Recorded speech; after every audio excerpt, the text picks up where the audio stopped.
So before I start, I'd like to thank the University of Cambridge.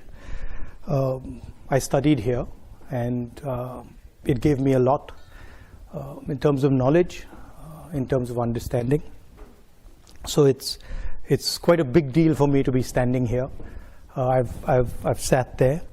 I'd like to thank the Judge Business School, the Dean, the faculty and students, and I'd especially like to thank Professor Rahul for having me here. I thought I would speak a little bit about India, about what is going on in India, and that's the Bharat Jodo bit.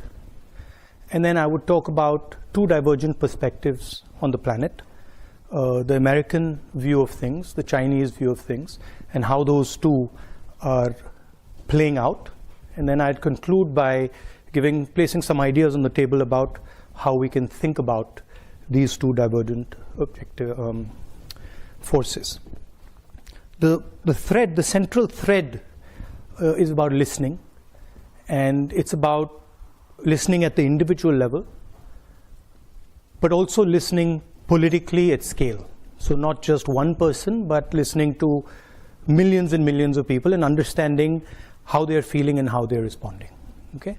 And then also listening to different cultures which you're not maybe used to or I'm not used to, and trying to get a sense of how they're seeing the world, and trying to piece together where they're coming from. So the broad idea is one of listening.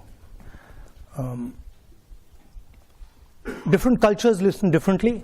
There's a very specific way in which the Indian culture listens, and so I'll be talking more about that. I see a friend of mine, a Sikh friend of mine. You'll sort of get a sense of what I'm talking about, and it's also about what is going on at the international level and the risks that are potentially in front of us. Okay, so we can start with the Bharat Jodo.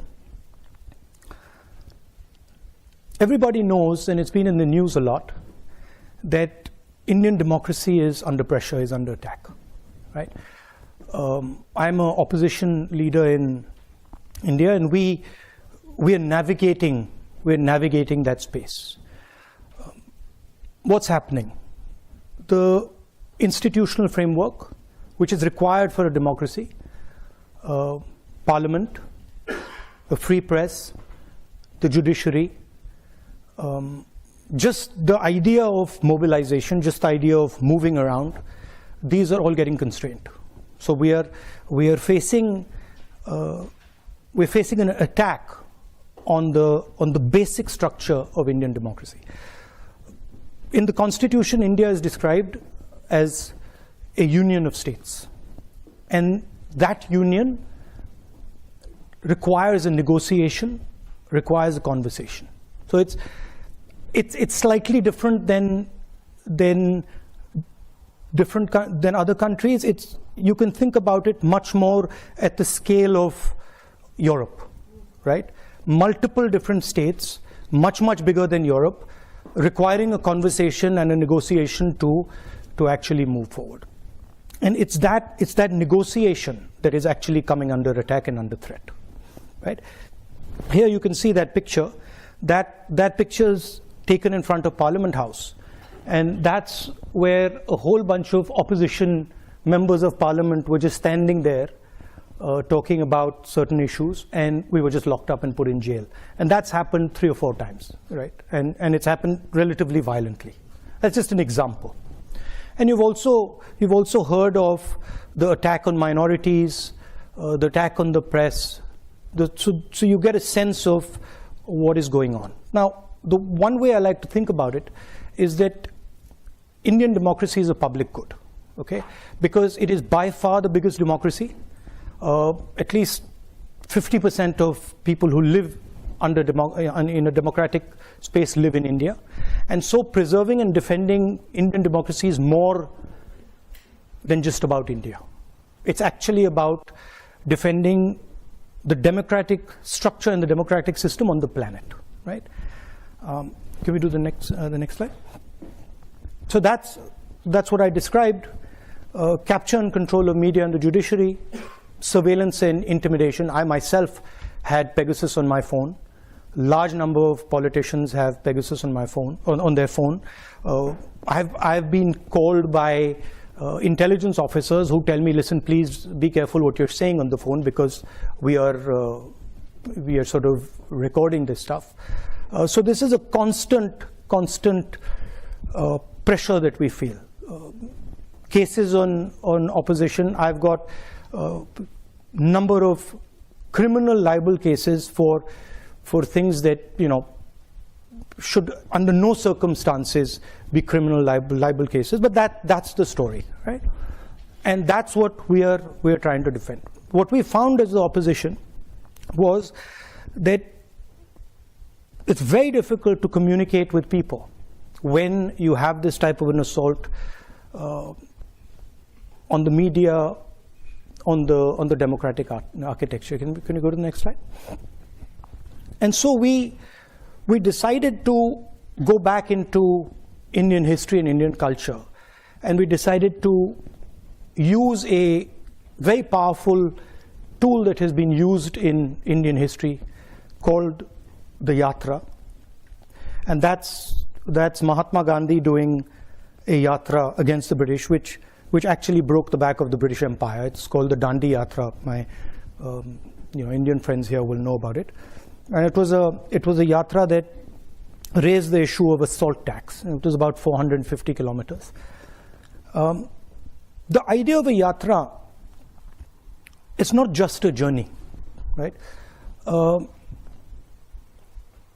It's a journey, it's a conversation, it's listening to people, but at its heart, it's the idea of annihilating yourself. So at the heart of a Yatra is the idea that you attack yourself, and you attack yourself by the distance that you walk, by the pressure you put yourself under, and that's the basic philosophy of a Yatra. And the idea is that if you attack yourself and you shut yourself down, you shut your ideas down, then when someone speaks to you, you will be able to listen to him or her more effectively. That's the broad philosophical idea behind it, and it's there in a number of religious systems as well as an idea. The idea of attacking yourself, of annihilating yourself to understand, to observe, to listen. And it also has to have a sense of perseverance. You know, it can't be that you just do it for 5 days. It's got to hurt you. It's got to be long. And it's got to take time. Can we do the next one? And so that's the Yatra that we started. It started from Kanyakumari in the south, and it went all the way to Srinagar. 5 months, well actually 4.5 months of continuous walking, 4,000 kilometers, 14 states, 136 days, 9 languages, multiple religions. Next slide. And so we started on this. We decided, okay, we're going to do this. We got 125 core people, and we said, okay, we start to walk. And we had no idea, frankly, what we were getting ourselves into. Okay, because I'm a runner, so for me, I thought to myself, look, okay, we're walking 30 kilometers a day. I run 10 easily, so 30 can't be that difficult, right? A little bit of arrogance. So I was like, this is not going to be a big deal. And so we started. And immediately we realized what we had got ourselves into, okay?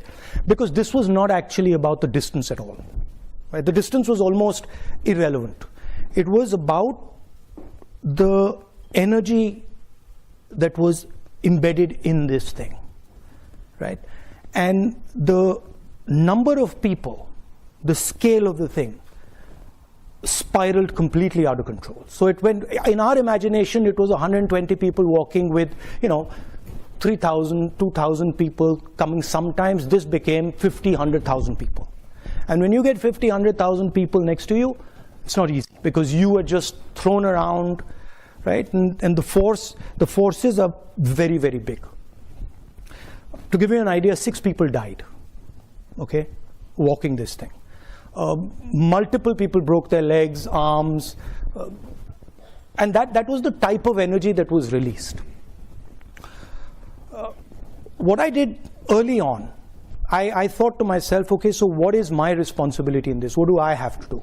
And I came out with the concept, which was that when we're walking and there's this massive group of people and this pressure, I have to ensure that the space in front of me is safe, right?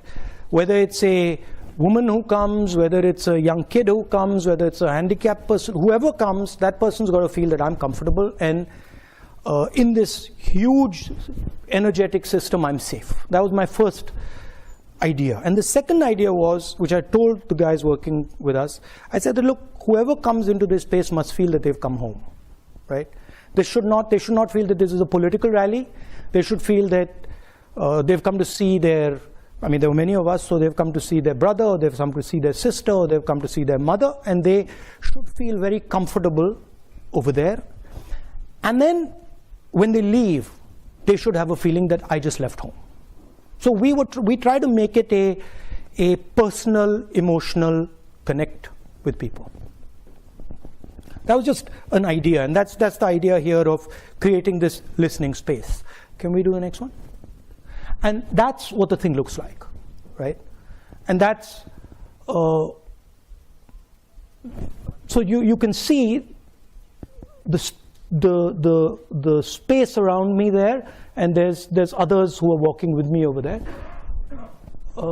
There you can't really see it.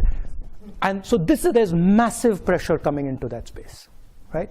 And these people are walking, and then we're inviting them into the space, and we're having these conversations, which interestingly, the moment we came up with the idea of making it a home, they stopped being political discussions. So what was a political idea suddenly became a personal idea, right? And we started getting people who started talking to us about things that we never imagined that they would speak about, right? Just completely, as a politician, we're used to saying, okay, let's talk about employment, let's talk about, these type of things. And suddenly we were getting this emotional outburst of people telling us the most personal things. When you meet somebody, especially when you're a politician, the first thing you're trying to do is you're trying to tell them that you understand their situation, right? And even in business, that's the first thing you're trying to say. Look, I know what your problem is. I know how to solve your problem. That's the starting point.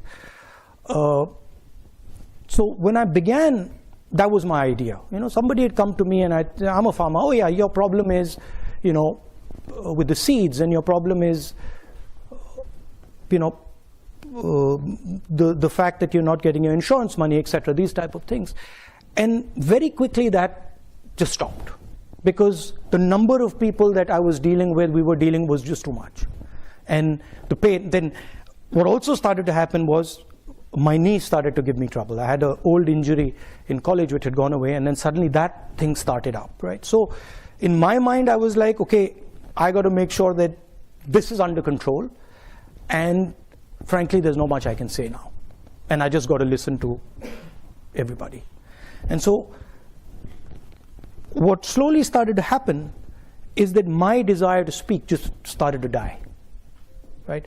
One, because I couldn't speak to so many people, and two, because I was in pain, and I was just like, okay, I got to cruise through this thing, right? I'd get up in the morning. I mean, you can imagine it. You have knee pain. And you're like, okay, so how many kilometers do I got to go? 3,500. I mean, how do you even come to terms with that, right? You're like, my God. Right? So this is, as I was dealing with this, I started to sort of go silent, right? And so I would speak to somebody. It would be as if I was like a dark lake. I'd just be sitting there and silently, and the person would be speaking to me. And slowly I started to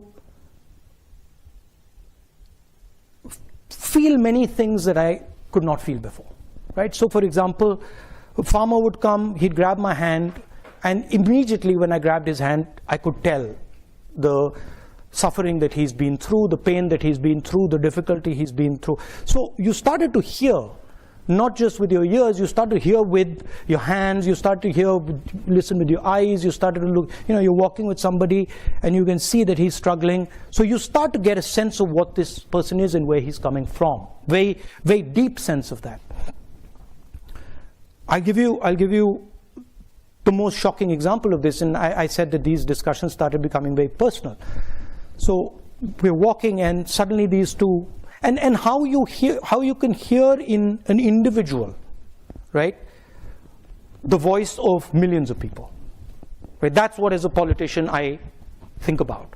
How do I take what you're saying and say, okay, how do I now take it from there to what a million ladies are saying, or million women are saying, or what you're feeling, how do I translate it to what a million or 500,000 women are saying? So I'm walking, and suddenly these two girls come, one of them grabs my hand on this side, and the other one grabs my hand on this side.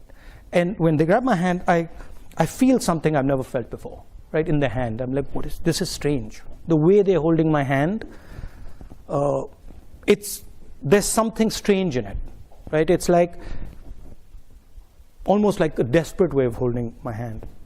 So I look at the girl and I say, tell me, what's happened? How are you doing? And she looks at me and she says, well, my sister and me, that's the sister, were gang raped by 5 guys. So this is not a personal conversation that you have with somebody you've just met. So I'm like, look, let's call the cops, right? That's my first reaction. I'm like, that's a real problem, let's call the cops. And they're like, no, please don't call the cops. You can't call the cops. So why can't I call the cops? And they're like, well, if you call the cops, we'll be shamed. And then the girl says, and I'll never be able to get married. So I said, what do you want me to do? They're like, don't call the cops. So I was like, okay, so but then what do I do? If I don't call the cops, how do I help you? They're like, no. We just wanted our brother to know what has happened to us. And I said, yeah, you've told your brother what's happened to you, but now what do I do? And they're like, there's nothing you can do. And then they walked away, right? So now you extrapolate that, and you can see thousands of women who have faced something like that, and you can see the pain that is there hidden. You can see the difficulty that they're dealing with. The other thing they said, the other thing I thought when they walked away, I was like, my God. So these girls have dealt with this, and now they're going to deal with it for the rest of their life, and they're never going to tell anybody. Right? And I thought, that's crazy. But that's it. Right? So these are the type of things that started to happen. And they started to change. As a politician, the way I look at people and the way I think about people and the way I react to people, right? Almost like a silence in me that is just, okay, say what you have to say and I'm quiet. And there's nothing I'm going to say. And tell me everything you have to say, right? And then once you've told me, I'm not telling anybody, right? Which is trust. So that's what this yatra started to do, and it started to happen with kids. I'm walking I'm walking, and just to give you a flavor of India, I'm walking, and there are these little beggars who come, little kids, and they come and they hug me and stuff. So I'm fooling around with them, and another man comes and says, "Don't do that." So don't do what? He's like, "Don't touch them." I said, "Why?" He says, "They're dirty." So I said, "No, you and me are dirtier than them." Right? So you can see then these ideas that are floating around that suddenly you never heard them before. You never heard, or you didn't get the granularity of it anyway. And then can we go to the next? Yeah. So that's a Sikh mechanic. You can see his hand there, and this is a girl whose house has been broken. Whose house I think has been smashed. Anyway, next. Now this is where the thing gets really interesting. So we are going through all the states, and Kashmir is a state which is insurgency prone, right? There's a lot of violence. There's been quite a lot of violence for many years. In fact, that picture there is me putting flowers on the spot where almost 40 soldiers were killed by a car bomb some years back. So we arrive in Kashmir, and Kashmir is this so-called violent place. And as I'm entering Kashmir, the security guys come to me and say, listen, we need to talk to you. So what do you need to say? And they say, well, look, the thing is, you can't walk in Kashmir, right? It's not a good idea. We're walking 3 days, and we're walking 3 days in the roughest districts. So you can't walk in Kashmir. It's a bad idea. So I'm like, why can't I walk in Kashmir? And they're like, well, because you'll get hand grenades thrown on you. So now I'm responsible for 120 people I'm walking with, right? So I'm like, look, let me go and have a little word with them. And so I go and have a little word with them and say, look, they're telling us they're going to get hand grenades thrown at us. And they're like, okay. And I was like, frankly, I want to walk. I mean, you know, if we get hand grenades, we get hand grenades. So they're like, yeah, we should all walk. And so we decided we're going to walk. And we start to walk. And suddenly what starts to happen is these Indian flags start coming everywhere, right? Everywhere, they just start coming out, right? The first day we're told about 2,000 people are going to show up, and 40,000 people show up, right? And that thing over there, when I'm sitting on that jeep, is because the police and security system just been overloaded, and it's collapsed, right? Because they can't manage the crowd. And if you look carefully, you'll see the panic on the security people's faces. Anyway, they pull us out of that and say, this just doesn't work. We can't go through this in this manner. And then the next day they set it up properly, and then we go through. That's us entering Kashmir where the mountains are. That's on the first day. And then the really interesting thing happens. So we've been told we're going to be killed. We're walking, and people are coming, and then one guy looks at me and he says, call me. So I'm like, come. And the security people have said, listen, please don't do this. Please don't call people. Like, we walk here, don't call people, because this is putting everybody at risk. So the guy says, call me. I say, come. So he comes. So he comes, starts walking next to me. And he says, Mr. Gandhi, you've come here to listen to us. So I'm like, yes. So he's like, that's interesting. He's like, you really come here to listen to us? And I'm like, yes. So he's like, good. And then he says, you see those guys over there? And we're walking.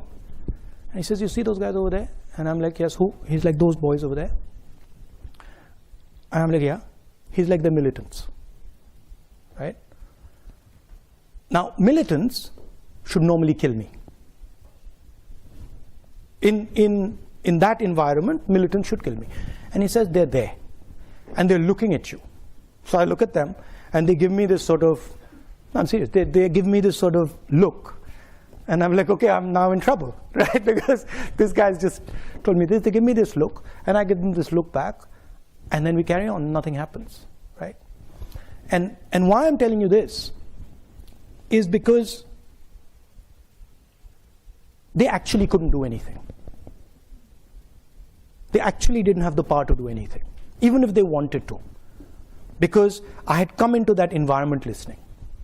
And I had come into that environment completely with no violence in me at all. And the vast number of people there were seeing that, right? So that to me was an indicator of the power of listening and nonviolence. Now, what did we hear in India? The main thing, we heard that, and this you don't hear in the media. In the media, you have a completely different discourse going on. You have Bollywood, you have cricket, you have all sorts of other stuff. What we heard in India is, the main thing we heard is unemployment. That India is simply not producing the jobs its youngsters need, period, the end. And that's everybody, all the young people, okay? So I want to leave you with that. Now let's go to the next. So now let's move to the two divergent ideas that are there are many ideas, but the two that are big and the two that are powerful and playing out: the idea of the United States and the idea of China. And we know that the United States is the dominant superpower, global superpower, and it's had a record since the 1940s of enabling large amount of prosperity and growth. Okay, and it's done that in a democratic environment. It used to produce, and it used to produce in a democratic framework, and that's quite an important thing in my view. The history of the United States, everybody knows. People went from Europe, people went from England because they were persecuted. So the idea of individual freedom is very, very deep in America. And the Americans, at least with their citizens, will protect that idea very firmly and very strongly. Right? And the other idea that's central to America is the idea of openness, the idea that anybody can come into America and anybody can dream the American dream. I was educated there, and I remember being surprised at how open it was. I'll give you an anecdote. My father had just died, and I had been killed, and I was in America in college, and I was a bit upset. So my guardian told me to come from Boston to Atlanta, and I remember 3 or 4 in the morning. I got up, took the cab to Logan Airport, and there was a Haitian taxi driver. And I started talking to him, and he said, you know, America's given me my life. America has given me everything I have. I had nothing in Haiti, and I came here, and they love me, and they treat me with respect. And I'm part of the American dream. And then I walked out to on the curb, and as I was walking out, I pulled my suitcase out, and there was a guy standing there, and he had these suitcases in front of him. So he said, which airline are you flying? And I was a bit suspicious. I was like, why is this stranger asking me which airline am I flying? And anyway, I hesitated, and I told him, and he said, oh, you can do curbside check-in. And I'm like, what's that? And he's like, well, you can just leave your bags here. Now, for me, this was just like a mind-blowing idea, right? Like, I leave my bags here? Okay.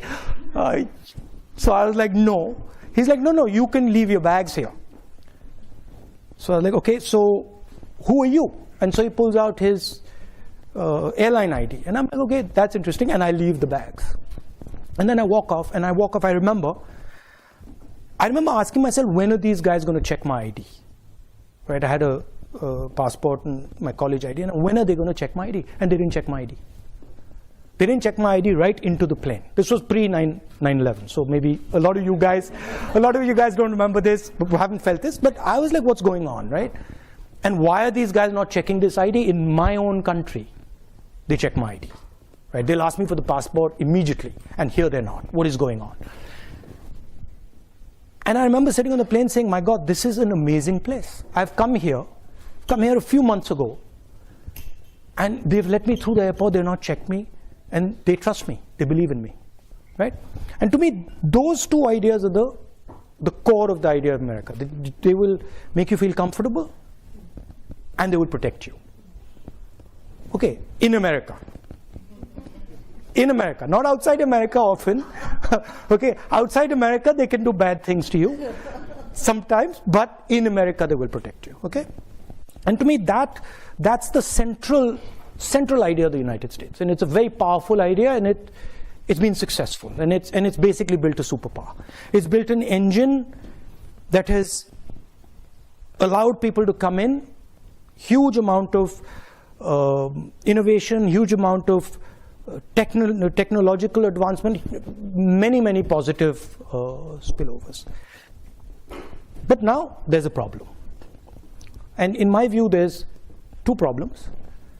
One problem is that post 9/11, that that idea that anybody could just walk into America has been challenged, questioned.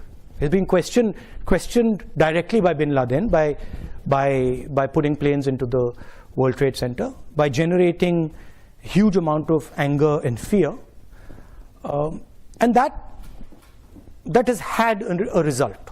The Americans are absolutely correctly, they're concerned about people who come in, about what they might do. And you can see that with the whole Homeland Security, the X-ray machines at the airport, all that going on. That's basically the idea that you can't just come into America like you used to. Okay, so that's one big change that's taken place.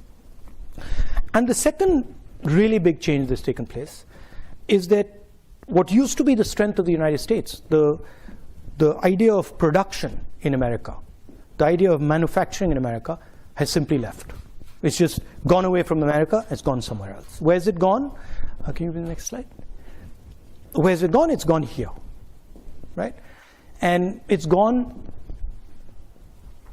to the aspiring global superpower, which today dominates production.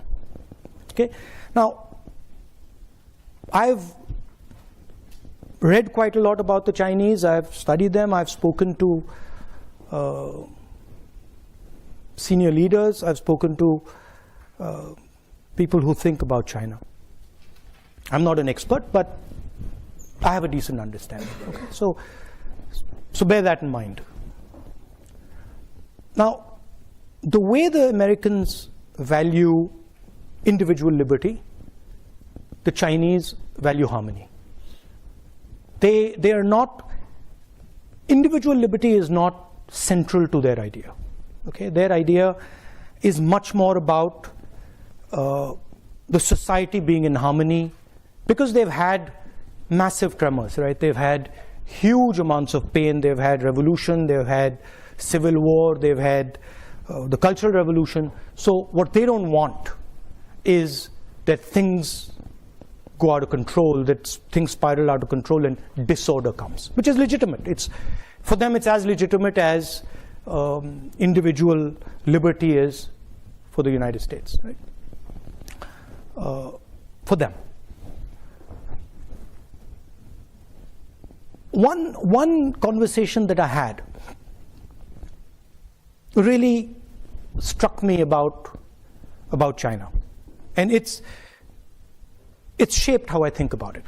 Okay, and the conversation was with a senior gentleman of the Communist Party, and I asked him. I said, "Tell me, what is China?" Right? I said, "Is China a country?" He says, "Yes." And I said, "Okay, is China a nation?" And he said, "Yes." I said, "No, but give me a Chinese explanation of what you are." And so he says, "Look, Mr. Gandhi, I'll explain it to you." He says the Yellow River comes down from the Himalayas. It flows down. And it has unlimited power. It has unlimited energy in it. He says if Chinese civilization orders itself and organizes itself effectively, which it does on the coast, mostly, it can harness the power of the Yellow River. And when it harnesses the power of the Yellow River effectively, China rises. He says sometimes what happens is the Yellow River comes with all its energy, and China cannot organize itself to harness its energy. And then there is disorder in China. And the energy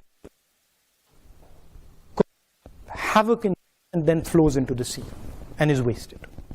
And I thought this was a completely different way of thinking about a country than anything I had heard from any Western politician. I had never heard anything of this type, right? If you ask American politicians what is America, it's land of the free, right? They don't start talking to you about the Mississippi River and that's. I never heard it. Maybe they do. Okay, but so China looks at energy. China looks at flow. China looks at processes, right? And China tries to shape them. Now, if you use that metaphor, you can see some of their actions flowing out of this, right? You can understand now what the Belt and Road looks like and why it does what it does. Because Chinese, the Yellow River, the Yellow River flows this way. Chinese civilization harnesses the energy, and then the energy flows right back into Asia, right? You can understand what the Three Gorges Dam is, right? And I get the sense, and maybe I'm wrong, but I get the sense that the infrastructure that you see in China, the railways, the airports, the dams, they are actually, in the Chinese mind, they are emerging from nature. They're emerging from the power of the river, and they're, in a sense, China sees itself as a force of nature, right? And is embedded in nature. Whereas the West, America, does not see itself as embedded in nature. It sees itself as placed on top of nature. Okay? Now this completely changes how you think about things. And this explains, to me at least, why the Chinese would be so interested in harmony, and why and how they would think about it. There's another conversation that for me was absolutely fascinating.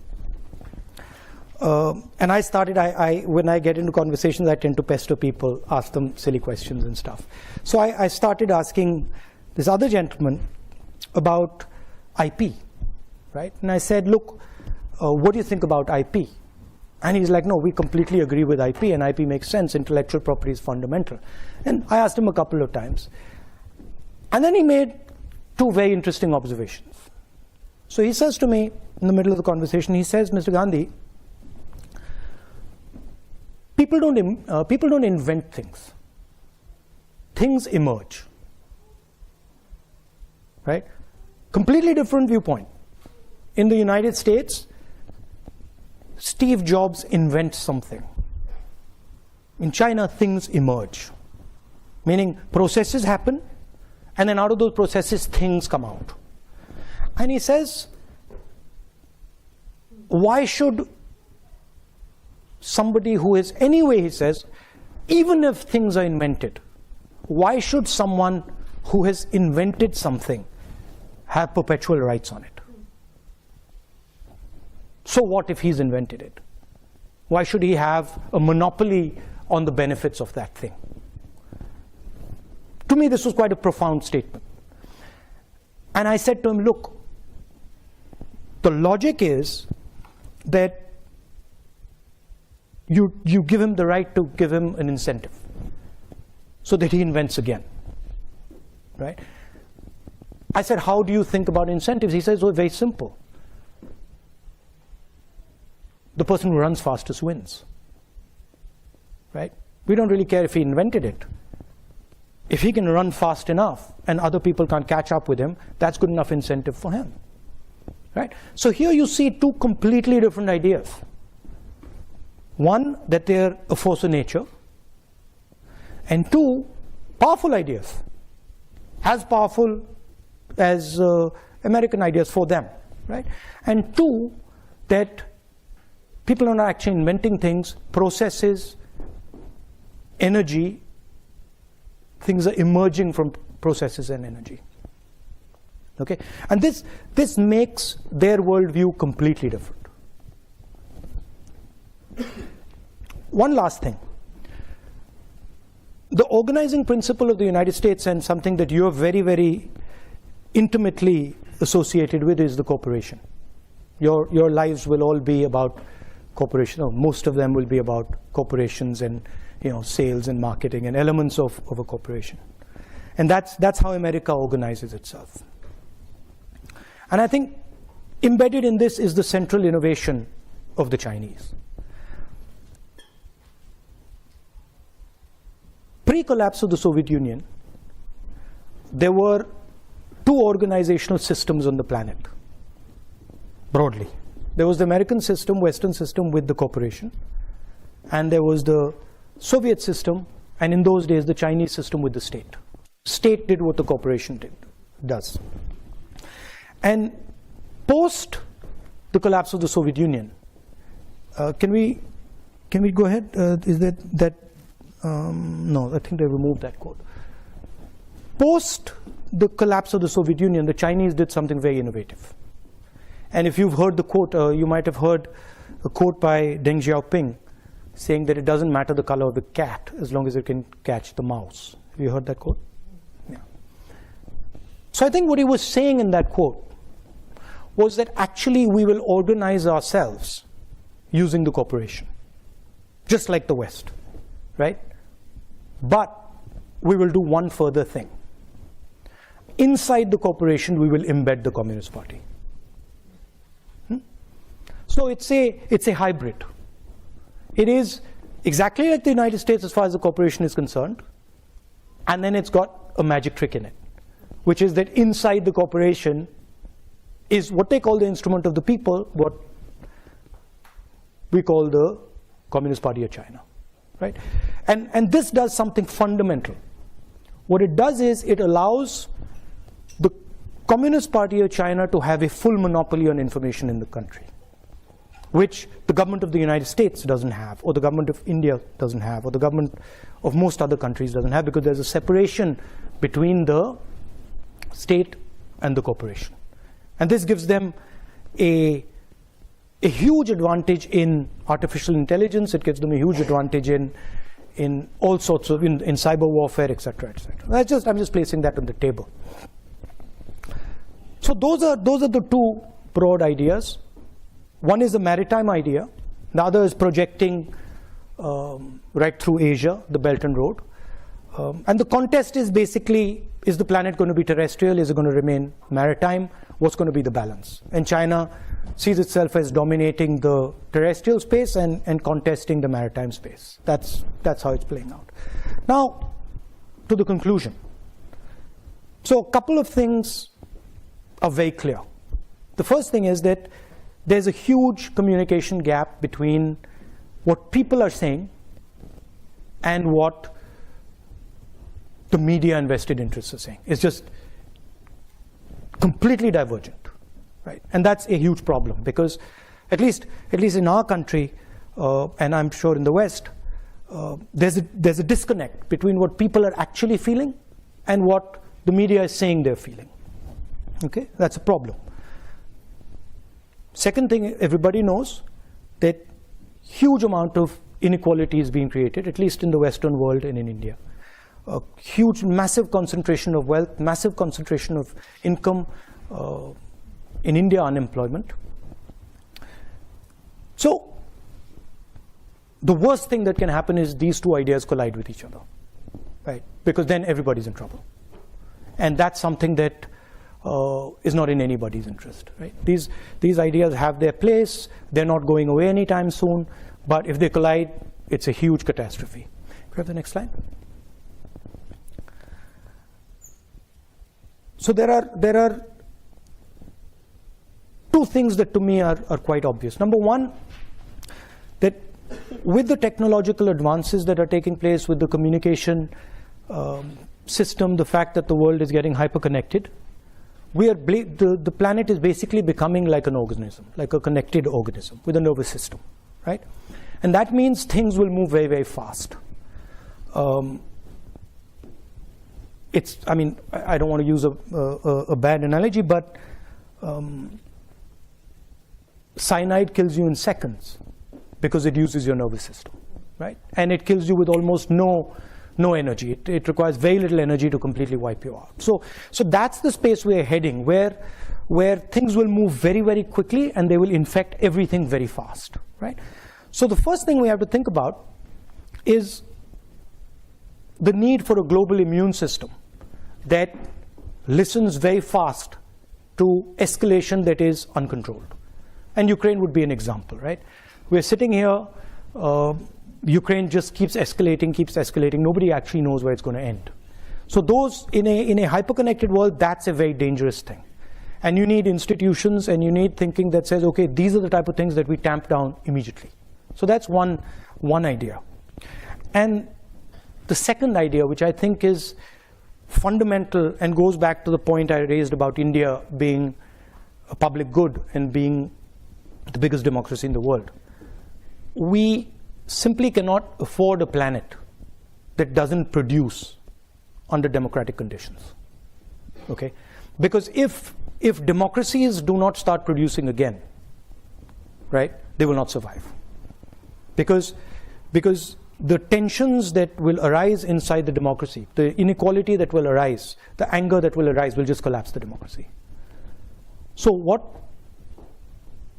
is required is new thinking about how you start to produce in a democratic environment, which is completely different than production in a coercive environment. In a coercive environment, what you're basically doing is a factory, a production unit has a huge amount of socio-political energy inside it. And what you're doing is you're forcing it closed inside the structure.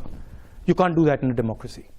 So that conversation between labor and capital has to happen, has to be a negotiation, right? And I think that's where a lot of the thinking has to happen. How do we start to produce again in a democratic environment, and how do we manage the negotiation between the structures in the factory so that they can happen in a democratic structure? Otherwise, in my view, democracies are in trouble, in big trouble, right? And that the good news there is, of course, technology will help you, decentralization will help you, decentralization of power will help you. So I think things can be done now that couldn't have been done 10, 20, 30 years ago in terms of technology, in terms of decentralized manufacturing, in terms of the structures that you need for that negotiation. But I think that's where a lot of the conversation has to happen. And finally, for me as a politician, the idea of listening, observing, and doing it persistently, quietly is very powerful. And I think these ideas, divergent ideas, they need to also spend some time listening to each other. One mustn't say that, oh, this is wrong and that is right. Everybody has his own way of doing things. But I think one must give space to the other and say, okay, what is that other person doing? And that requires a little bit of the idea that I mentioned at the beginning, this idea of annihilating the self, right? I'm going to keep quiet. I'm going to curb my desires. I'm going to curb my imagination, and I'm going to listen to the person in front of me with compassion, with affection, and see what he's trying to say, and listen deeply to what he's trying to say. I think that would be very, very good for the planet. Thank you.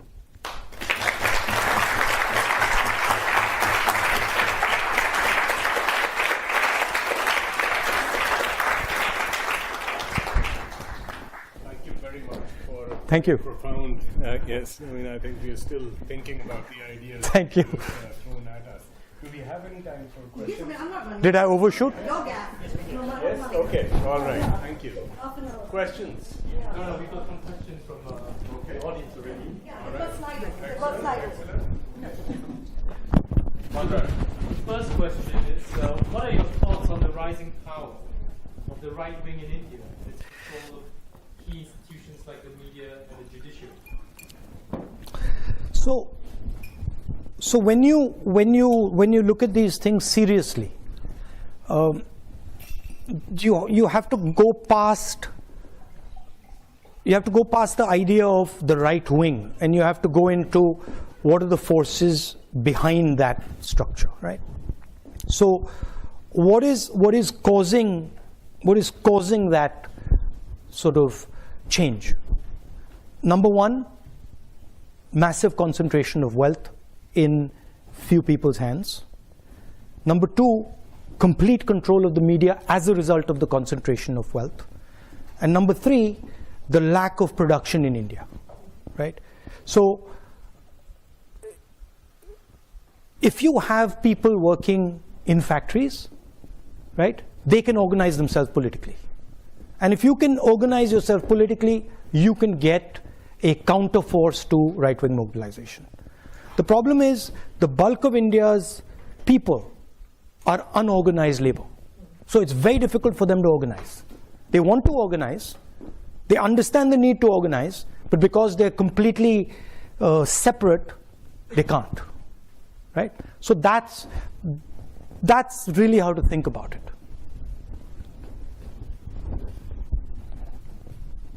The next question is from Rahul.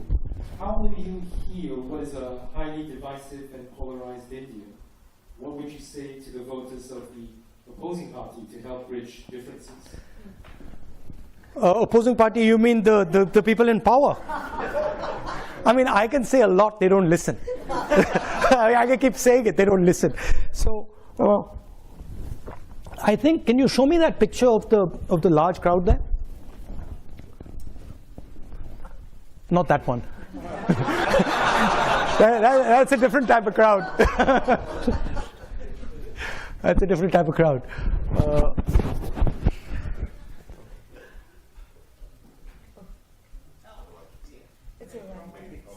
I think it's, yeah.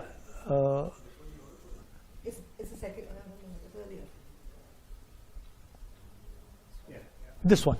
So this is mass mobilization, right? And this is actually how you fight politically. Now, in a world where the media doesn't work, the way you fight is by mobilizing large numbers of people. It's difficult, it's tedious, it takes time, but that's the only way. You have to go through the street, right? And there's a lot that can be done using that system, right? I'm in fact surprised that it's not used more in other countries. I wonder about it, right? Because it's actually quite a simple thing to walk across India. It's not a complicated thing, right? And it's a very, very powerful thing. And so it's about allowing people to express themselves, right? How do you heal? I think this is healing. I think this really heals, because when somebody comes out and says, look, I had the opportunity to say what's in my heart. By the way, I had BJP guys coming here. I had BJP people coming up to me and saying what you're doing is good. What you're doing is good for the country, right? Large numbers of them, right? Because even they understand, at least the sensible one understand the risks that they're sort of pushing. Because in a hyper-connected world, you sort of create too much polarization, you get a massive backlash, and it can be very bad. The next question is, can you tell a few good policies implemented by Narendra Modi that you think are good for India in the long run? This is quite a popular question. No, see, the problem is that if you fundamentally disagree with the foundation of something, right? I mean, I could think about it and say, yeah, okay, maybe that policy that he's done is not a bad policy, right? Maybe giving ladies gas cylinders or giving people bank accounts is not a bad thing, it's a good thing. But that sort of misses the point, right? Because in my view, Narendra Modi is destroying the architecture of India. So I'm not too bothered about 2 or 3 good policies that he's doing if he's blowing my country to smithereens or our country to smithereens, right? And I think that's what he's doing. I think he is imposing an idea on India that India cannot absorb, right? India, as I said, is a union of states. It's a negotiation. And if you try to force one idea on a union, it'll react, right? I mean, I've got a Sikh gentleman sitting here, right? He's from the Sikh religion. You come from India? He comes from India, right? We've got Muslims in India. We've got Christians in India. We've got different languages in India, right? They're all India. Mr. Narendra Modi says he's not. Mr. Narendra Modi says he's a second-class citizen in India, right? I don't agree with him. Now, if your disagreement is so fundamental, then really talking about 3 policies that you agree with, I think misses the point. Wilson Ho asks, how do you understand what India's place in the world is? How do I understand what India's place in the world is? Somebody once told one of India's leaders, do you lean left or do you lean right? And she said, we stand straight. Right? So India's place in the world is when India is successfully expressing herself, right? Not himself, herself. Because I believe that India has a feminine essence, a feminine quality. And so when India is expressing herself freely, and all the people of India are expressing themselves freely, then naturally what India does is correct. Dr. Noah asks, how do you reconcile the burden and responsibility of being part of such a famous political family, making your work connected but still retain a sense of self? No, I come from a philosophy in India that aims at destroying the self. So that's just the political philosophy I come from. I mean, that's a sort of more nuanced point and a sort of nuanced question. I fight for an idea, right? And I'm not too bothered about where I come from, who I am, who my father is, grandmother. I don't care. I think that there are certain ideas that need defending, and I defend them. And I try to think about, I try to think deeply about what is happening. I try to be compassionate. I try to understand other people's perspectives, but then I defend the ideas I believe in. Siddharth asks, India has always experienced brain drain and lost great talent to the West. How does it provide opportunities for corporates, business, etc.? I think that in the 21st century, the idea of brain drain is outdated. Because would Bangalore have happened if brain drain didn't happen? I don't think so. Because the people who created Bangalore first left India and went to America, and then went back to Bangalore. So the question is not about brain drain. The question is, are you able to create the conditions in India that brings people back? Are you, and this is something I think the Americans used to do very, very well, right? People don't just go to America because it's a nice place. People go to America because it allows you to fulfill your, or used to allow you to fulfill your dreams, included you, embraced you. So those are the type of values that make people go to places. And if India does that, and if India is open to people and is easy to work in, people go back. I mean, I do believe that it's very important that Indians go out and learn about the rest of the world. I think it would be a disaster if India suddenly said, look, we don't want to go out at all, and we don't want to learn anything, we just want to learn back home. I think it would be a disaster. So I think the idea, I mean, what you're doing is a very powerful thing. You're going to see a different culture, you're meeting other people who have completely different ideas, and then you take some of these home. So I think that's a good thing. I think this is the last question. So Hamandir asks, Hamandir comes from Punjab, which is facing rapidly dropping groundwater levels and high unemployment. What's your vision on tackling these issues? On groundwater? Groundwater. I mean, that takes us back to the idea of production in a democratic environment, right? And production in a democratic environment is much more complex than production in a coercive environment. Because essentially in the coercive environment, you're not allowing the negotiation. You're shutting the negotiation down, right? I mean, with all due respect, the PLA takes care of the negotiation in China, right? Of the social pressure of the factory. The social pressure of the factory is taken care of by the PLA. Now, if you have such a force that takes care of the production negotiation, that force is going to control your government, right? So if any country decides that, look, what we're going to do is we're going to coercively control manufacturing, well, it won't be a democracy. Because the people who will coercively control it will take over the country. Right? So production in a democratic environment is difficult. It's not easy. It's been done. The Germans do it very well. Other countries, the Koreans do it, the Japanese used to do it, America used to do it very well. Right? But it needs a new imagination. It needs, you get many benefits from democracy that you don't get from coercive sort of manufacturing, right? Now, can we construct a system where you can actually manage that negotiation effectively and have large-scale production, maybe decentralized in the democratic world? I think you can do it. And I think, frankly, and one of the reasons I'm saying this, I think India is the prime place to do it.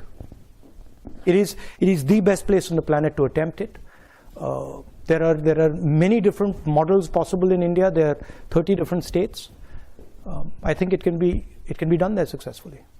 Punjab, the water problem is an agricultural problem, and it's because of essentially too much wheat and rice being grown there.